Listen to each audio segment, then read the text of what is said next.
Hello बच्चों, नमस्कार। एक बार फिर से स्वागत है आपका आपके अपने यूट्यूब चैनल ऑनलाइन स्टडी में। आज हम लोग बात करने वाले हैं चैप्टर 11 से संबंधित आपके प्रश्नों के बारे में।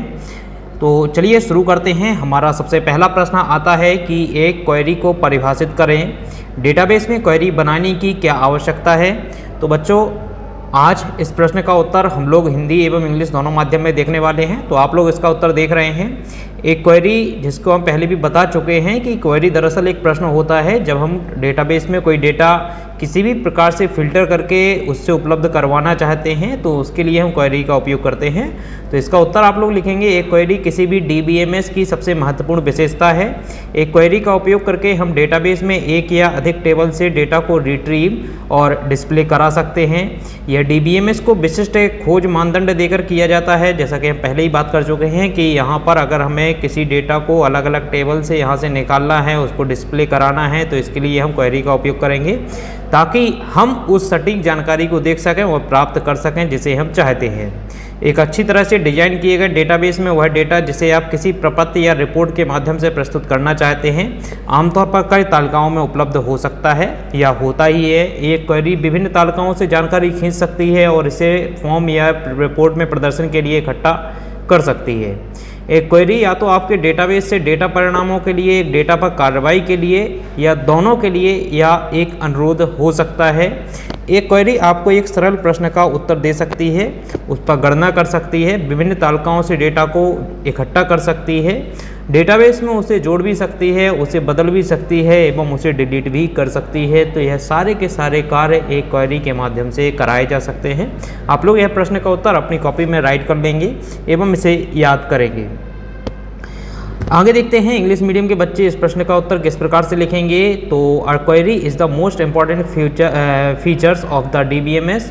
Using a query we can retrieve and display data from one or more tables in the database. This is done by giving specific search criteria to the DBMS so that we can use to get the exact information that we want.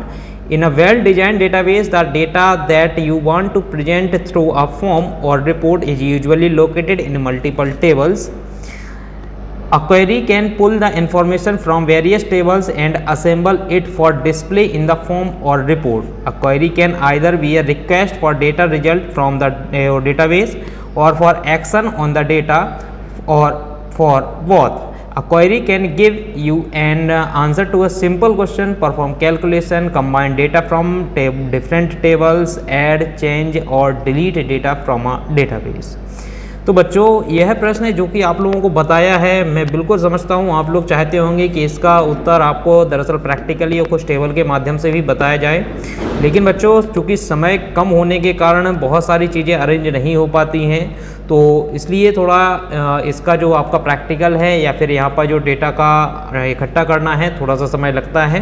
तो आप लोग इसके लिए निश्चिंत रहें, क्योंकि जैसे ही अपने 12 चैप्टर तक के आंसर कंप्लीट होते हैं, देन उसके बाद आप लोगों को यह चीज़ें एक एक करके सारी समझाई जाएंगी। तो क्योंकि अभी आप लोगों के लिए पहले तो ज़रूरी है कि आप लोग जो प्रश्नोत्तर आपके नहीं मिल रहे हैं, तो आपको कम से कम उन प्रश्नों के उत्तर दिए जाएँ। तो दूसरा क्वेश्चन आता है कि एक विजार्ड का उपयोग करके क्वेरी बनाने के लिए नीचे दिए गए चरणों को फिर से व्यवस्थित करें। तो आपको कुछ चरण नीचे दिए गए हैं, कुछ यहाँ पर आपको स्टेप्स दिए गए हैं। इन स्टेप्स को हमें रीअरेंज करना है, जिसमें हमें बताना है कि जब हम क्वेरी का उपयोग करते हैं तो किस प्रकार से सबसे पहले में क्या करना होता है, देन सेकंड नंबर पे क्या। तो इस प्रकार से हमें कुछ स्टेप्स यहाँ पर दिए गए हैं। तो सबसे पहले आप लोग जो 5 स्टेप्स आपको दिए गए हैं, तो सबसे पहला स्टेप तो आता है कि आपको एक टेबल का नाम देना होता है, जहाँ से आप कई सारी फील्ड्स को चुन सकते हैं। तो इसमें दूसरा आता है कि आप उसमें से फील्ड का चुनाव करेंगे, यानी कि फील्ड को सिलेक्ट करेंगे। इसके बाद तीसरा आता है कि आप यह सिलेक्ट करेंगे, यह देखेंगे कि आखिर आपको इसमें से कौन कौन सी फील्ड लेनी है। तो इस पर आप सेट द क्राइटेरिया, यानी कि तीसरा नंबर आता है। इसके बाद आप उसकी सॉर्टिंग पर काम करेंगे, आपको यह डेटा असेंडिंग ऑर्डर में चाहिए या डिसेंडिंग ऑर्डर में चाहिए। तो चौथे नंबर पे आप सेट द सॉर्टिंग डेटा लिखेंगे।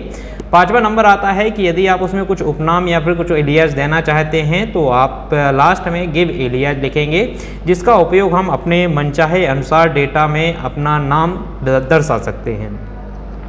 बात करें तीसरे प्रश्न की, तो तीसरा प्रश्न आता है क्वेरी विजार्ड के अवलोकन के अंतिम चरण में क्या क्या जानकारी दिखाई देती है। तो जब क्वेरी विजार्ड का हमें लास्ट स्टेप देखने के लिए मिलता है तो उसमें हमें कई सारी चीज़ें देखने के लिए मिलती हैं। दरअसल हमें वहाँ पे 3 चीज़ें देखने के लिए मिलती हैं, जिसमें सबसे पहले आता है नेम ऑफ द क्वेरी। तो इसमें आप लोग लिखेंगे डिफ़ॉल्ट रूप से क्वेरी का नाम क्वेरी इवेंट होता है, और यदि इसे आप बदलना चाहते हैं तो टेक्स्ट बॉक्स में आप नया नाम टाइप कर सकते हैं। दूसरा आता है विजार्ड समाप्त होने के बाद की जाने वाली क्रिया। तो जब आप कोई भी विजार्ड समाप्त होता है देन उसके बाद जो कुछ भी आपको कुछ चीज़ें दी गई होती हैं, तो इसमें दरअसल 2 चेक बॉक्स 2 रेडियो बटन होते हैं, जिसमें पहला रेडियो बटन डिफ़ॉल्ट रूप से डिस्प्ले क्वेरी विकल्प का चयन किया जाता है, और यदि डिजाइन व्यू में क्वेरी को एडिट करना चाहते हैं तो इसे आप मॉडिफाई भी कर सकते हैं, और इसके लिए आप मॉडिफाई बटन पर क्लिक कर सकते हैं। तीसरा आता है डिस्क्रिप्शन। तो डिस्क्रिप्शन में इस अनुभाग में बनाए गए क्वेरी के बारे में संक्षेप में सारांश हमें दिया गया होता है। बात करें इंग्लिश मीडियम के बच्चों के लिए, तो इंग्लिश में इसका उत्तर लिखेंगे name of the query. By default the name of the query is a query events. If you want to change it type a new name in the text box. Second आता है action to take after the wizard and the display query option is selected by default. If you want to edit the query in the design view, click on the modify query radio button. और last है description. This section contain a summary about the question query created. इसके बाद बात करें चौथे प्रश्न की, तो चौथा प्रश्न आता है क्वेरी डिजाइन विंडो के डिजाइन ग्रिड में एलियाज रो का उपयोग क्या है। तो यहाँ पर हमें एरिया रो का उपयोग बताना है कि यहाँ पर क्या है। तो इसका उत्तर आप लोग लिखेंगे क्वेरी डिजाइन विंडो के डिजाइन ग्रिड में एक एलियाज रो होती है, जिसका उपयोग आउटपुट के दौरान एक सार्थक नाम उपलब्ध कराने या प्रदर्शित करने के लिए किया जाता है। उदाहरण के लिए यदि हम किसी गेम में कोई विनर व्यक्ति है और वहाँ पर उसका नाम विनर ना दिखा करके हम उस व्यक्ति का नाम यदि दिखाना चाहते हैं, तो इसके लिए हम एलियास टेक्स्ट बॉक्स में उस व्यक्ति का नाम टाइप कर देंगे जिसका नाम हमें डिस्प्ले करना है। तो यह उत्तर आप लोग अपनी कॉपी में राइट कर लेंगे।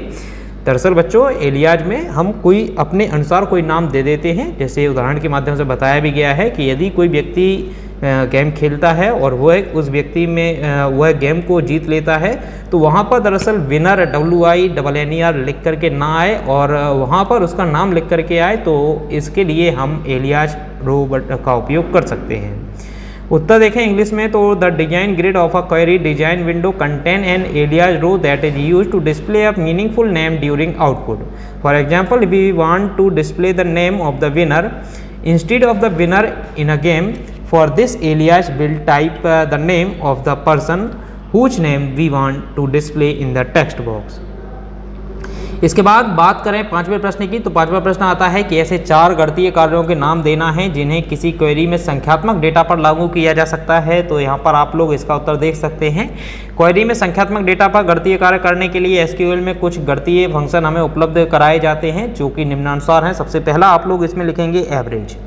तो बच्चों एवरेज दरअसल एक फंक्शन है, लेकिन जब हम इसको एसक्यूएल में उपयोग करते हैं तो इसके लिए हम AVG का उपयोग करते हैं। आप लोग यहाँ पर देख सकते हैं AVG फंक्शन का उपयोग करते हैं। तो इसका उपयोग चूँकि आप सभी लोग जानते होंगे एवरेज क्या होता है, तो इसका उपयोग चयनित फील्ड का एवरेज निकालने के लिए किया जाता है। इसका सिंटैक्स अगर हम देखें बच्चों, ये आपको जरूर लिखना है, क्योंकि जब आप इसे लिखेंगे तो जो भी आपकी कॉपी को चेक करने वाला होगा वो आपको फुल मार्क्स अवेलेबल कराएगा। तो आप लोग सबसे पहले इसके सिंटैक्स लिखेंगे। जब हम कोई अपने एसक्यूएल में कोई भी फॉर्मूला या कोई भी फंक्शन उपयोग करते हैं तो फंक्शन के लिए हम यहाँ पर एक ही सिंटैक्स का उपयोग करते हैं, जो कि आप लोग यहाँ पर देख सकते हैं। इसके लिए सबसे पहले हमें सिलेक्ट लिखना होगा। सिलेक्ट लिखने के बाद हम फंक्शन लिखेंगे और फंक्शन की जगह हमें दरअसल उस फंक्शन का नाम लिखना होता है जिस फंक्शन को हम परफॉर्म कराना चाहते हैं। इसके बाद हम उस कॉलम या फील्ड का नाम यहाँ पर लिखेंगे जिस कॉलम या फील्ड से हमें अपने फंक्शन को चलाना है या उसे रन करना है। इसके बाद फ्रॉम लिख करके हम यहाँ पर टेबल का नाम देते हैं। तो इस प्रकार से आप इसमें उत्तर लिखेंगे। उदाहरण के माध्यम से ही बताया गया है कि सबसे पहले आप सिलेक्ट लिखें। फंक्शन चूंकि मैंने पहले बताया एवरेज के लिए AVG का उपयोग करते हैं, तो यहाँ पर AVG लिखेंगे। यहाँ पर कॉलम मैंने एक IT वाला कॉलम लिया है जिसमें IT वाले बच्चों के नंबर दिए गए हैं जिनका हम एवरेज निकालना चाहते हैं। और फ्रॉम यहाँ पर जो स्टूडेंट की एक टेबल है, तो यहाँ पर स्टूडेंट की टेबल में हमने एक स्टूडेंट डेटा नाम की टेबल बनाई हुई है जहाँ से यहाँ स्टूडेंट का डेटा यहाँ पर सेव है। तो यहाँ स्टूडेंट डेटा वाली टेबल से मैं IT वाले फील्ड से एवरेज निकालना चाह रहा हूँ, तो इसलिए इसका इस तरीके से आप लोग उपयोग करेंगे। आगे कुछ और फंक्शन देख लेते हैं। तो काउंट फंक्शन आता है। काउंट फंक्शन का दरअसल उपयोग जो संख्याएं हैं, संख्याओं को गिनने के लिए उपयोग किया जाता है। तो इसका सिंटैक्स भी आप लोग देख सकते हैं, दरअसल ये सिंटैक्स भी है और यहाँ पर इसका फॉर्मूला जो अप्लाई जिस तरीके से करना है वो बताया गया है। तो काउंट लिखेंगे, यहाँ पर आपको उस कॉलम का नाम लिखना है जिस कॉलम से हमें रिजल्ट या अपने काउंटिंग करनी है, जिस कॉलम की फ्रॉम लिख करके उस टेबल का नाम लिखेंगे जिस टेबल से आपको काउंटिंग करनी है। इसी प्रकार से मैक्सिमम है, तो नाम से ही पता चलता है कि मैक्सिमम का उपयोग दरअसल जो हमारी फील्ड है उस फील्ड में जो भी सबसे बड़ा नंबर होगा उस नंबर को डिस्प्ले करने के लिए किया जाता है। तो इसका सिंटैक्स भी आपको दिया गया है। यहाँ पर आप लोग देख सकते हैं मैक्स फंक्शन का उपयोग किया जा रहा है और यहाँ पर परसेंटेज नाम की फील्ड ली गई है। तो जिस बच्चे की इस परसेंटेज सबसे ज़्यादा होगी वह हमें यहाँ पर दिखा दी जाएगी। इसके बाद बात करें सम की, तो आप लोग सम को समझते हैं, फील्ड में उपस्थित सभी रिकॉर्ड को जोड़ दिखाने के लिए इसका उपयोग किया जाता है। तो आप लोग इसमें लिखेंगे सिलेक्ट सम और यहाँ पर मैंने एक टोटल नाम की जो फील्ड बनी हुई है, टोटल नाम की फील्ड का यहाँ पर मैं ग्रांड टोटल कर रहा हूँ, तो इसमें आपको फ्रॉम स्टूडेंट डेटा से इसको लेना है। इसके बाद बात करें इंग्लिश में इस प्रश्न का उत्तर कैसे लिखेंगे, तो some mathematical function in SQL can be used to perform mathematical work on numerical data in query which are as follow. Average में लिखेंगे calculate the arithmetic mean of a field, syntax आपको दिया गया है। इसके बाद आप लोग काउंट में लिखेंगे determine the number of record in the table, syntax आपको दिया गया है। मैक्सिमम में लिखेंगे determine the highest value of a field and sum में लिखेंगे calculate the sum of value of associated field. तो बच्चों इस प्रकार से आपके 5 प्रश्नों के उत्तर यहीं पर समाप्त होते हैं। बात करते हैं 6वें प्रश्न की। तो 6वां प्रश्न आता है लिब्रे ऑफिस बेस में क्वेरी बनाने के 3 तरीके कौन कौन से हैं, उनके नाम हमें लिखना है। तो यहाँ पर लिब्रे ऑफिस बेस में हम 3 प्रकार से किसी क्वेरी को डिजाइन कर सकते हैं जिनके नाम आपको नीचे दिए गए हैं, आप लोग देख सकते हैं। तो सबसे पहला नाम आता है कि यूजिंग विजार्ड, यानी कि विजार्ड का उपयोग करके हम यहाँ पर क्वेरी को डिजाइन कर सकते हैं। इसके बाद डिजाइन व्यू के माध्यम से हम क्वेरी का उपयोग कर सकते हैं एवं एसक्यूएल व्यू के माध्यम से हम क्वेरी को उपयोग कर सकते हैं या क्वेरी को डिजाइन कर सकते हैं। इसमें जो सबसे अच्छा आपका व्यू है या सबसे अच्छे माध्यम जिससे कि हम क्वेरी को डिजाइन करें वह आपका डिजाइन व्यू आता है, क्योंकि यह हमें आसानी से क्वेरी को डिजाइन करने की सुविधा उपलब्ध कराता है। साथ ही हमें जब एडिटिंग जो करनी होती है क्वेरी में वो भी हम डिजाइन व्यू में ही करते हैं, यह आपको याद रखना है। तो इसका उत्तर इंग्लिश में भी हम देखें तो query can be design in Libre office base in 3 ways whose name are as follow using wizard, second point is using design view and last is SQL view. तो बच्चों इस प्रकार से चैप्टर क्रमांक 11 के उत्तर यहीं पर समाप्त होते हैं।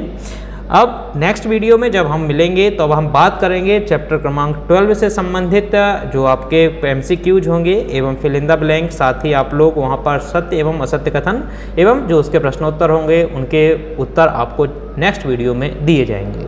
तब तक आप इन सभी प्रश्नों को अपनी कॉपी में लिख लें एवं इन्हें याद करें। जो भी आपके क्वेश्चन हो, क्योंकि अब हमारा चैप्टर यहीं पर सभी समाप्त होने वाले हैं, 12 चैप्टर ही आप लोगों को करने हैं। इसके बाद आप लोग चैप्टर नहीं करेंगे और जैसे ही आपका ये समाप्त होता है उसके बाद हम रोजगार कौशल को भी देखेंगे, क्योंकि आपका 25% रोजगार कौशल आने वाला है, तो वो भी बहुत मायने रखता है। तो इसलिए हम लोग उसको भी कंप्लीट करेंगे, उसके सारे प्रश्नोत्तर आप लोगों को देंगे।